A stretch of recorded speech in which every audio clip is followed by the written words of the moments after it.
সালামু আলাইকুম। সবাই কেমন আছেন? আশা করি সবাই অনেক ভালো আছেন। আজকে আমরা আলোচনা করব আমরা টেকনোলজিস নিয়ে।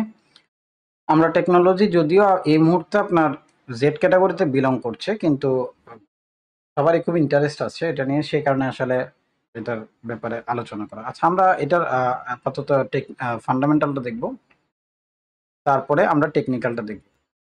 ঠিক আছে? এই দুটো হচ্ছে আমাদের মূল টার্গেট এই মুহূর্ত পর্যন্ত। আচ্ছা, এর আগে আমরা একটা জিনিস দেখি, সেটা হচ্ছে রিটার্নটা। এটা হচ্ছে -32, 50% হচ্ছে আপনার ইয়ারলি। আচ্ছা, এই দুইটাতে আপাতত আমি যদি দেখি তাহলে দুইটাই মাইনাস। ওকে, প্রায় 50% মাইনাস, 50% হিসাব করি। ঠিক আছে, 50% চলেন।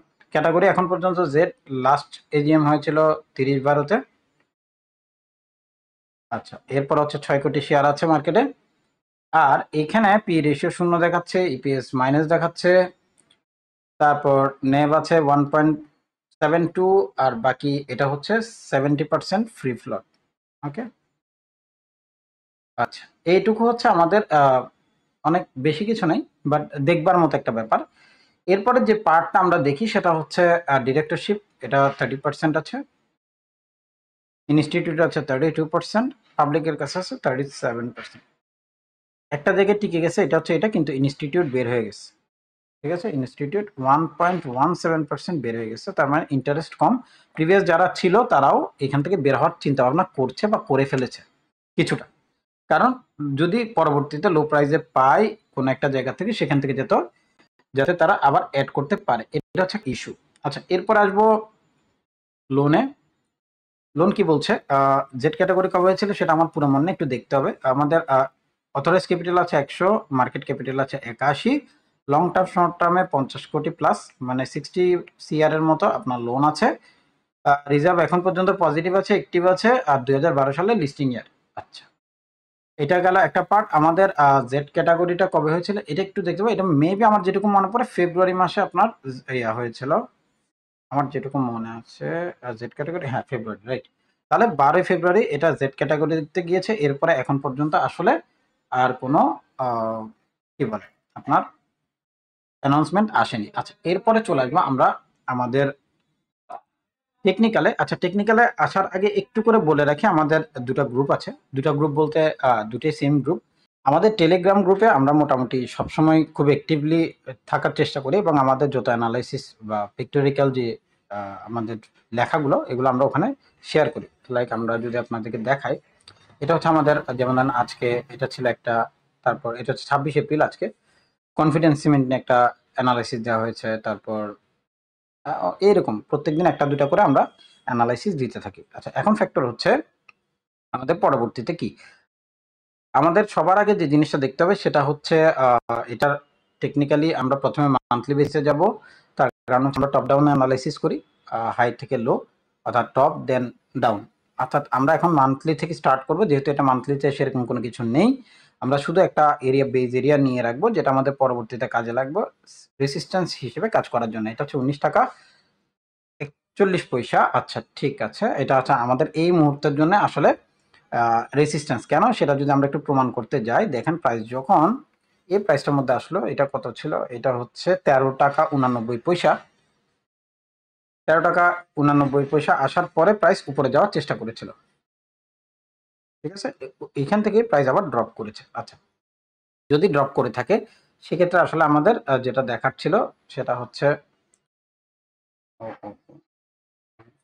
আমি তো আমরা হওয়ার কারণে একটু ঝামেলা গেছে। আমি আসলে আমরা নেট নিয়ে দেখতে চাচ্ছিলাম, সেটা টেকে চলে আসছে। আচ্ছা, যাই হোক, সমস্যা নেই, এটা নিয়ে আলোচনা করি এই মুহূর্তে।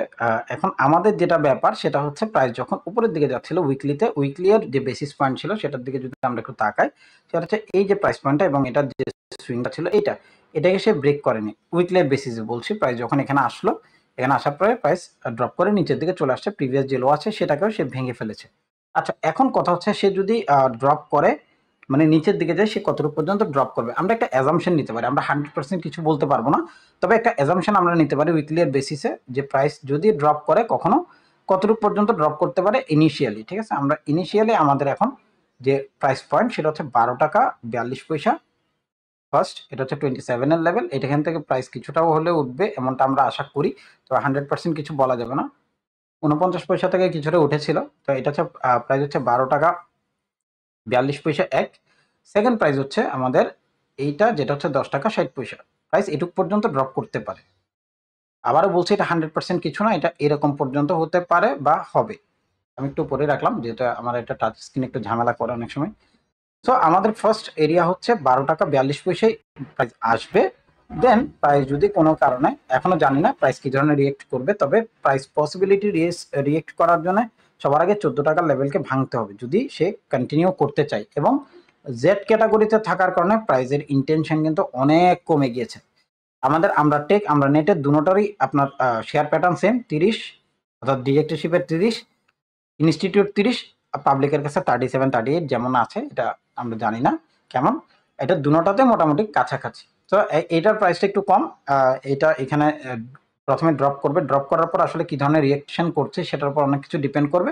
কিন্তু 10 টাকার যে লেভেলটা আছে আমাদের, এই যে 10 টাকার লেভেল, 10 টাকা 60 পয়সা বা 66 পয়সার যে লেভেল প্রাইস, এখানে আসার পরে রিয়েক্টটা হয়তো এখানে যা করবে তার থেকে একটু বেশিই করবে এবং উপরের দিকে যাওয়ার পসিবিলিটিস রাখে। হয়তো 2 টাকা 3 টাকা পর্যন্ত বাড়তে পারে। এটা তখন ডিপেন্ড করবো যে প্রাইস আসলে আমাদেরকে কি ধরনের ক্যান্ডেল স্টিক্স দিচ্ছে, ওটার উপর ডিপেন্ড করে আমরা বেসিস পয়েন্ট ক্রিয়েট করব যে প্রাইস যদি 10 টাকা 66 পয়সায় আসে কখনো কখনো, এটা আগে প্রথমে 12 টাকাটা আগে ফেস করুক, ফেস করার পরে কি ধরনের রিয়েকশন করছে সেটা দেখবো। এবং একটা জিনিস মাথায় রাখতে হবে, যতক্ষণ পর্যন্ত জেড ক্যাটাগরিতে আছে পসিবিলিটিস এখন পর্যন্ত আছে 10 টাকা পর্যন্ত সে নামবে।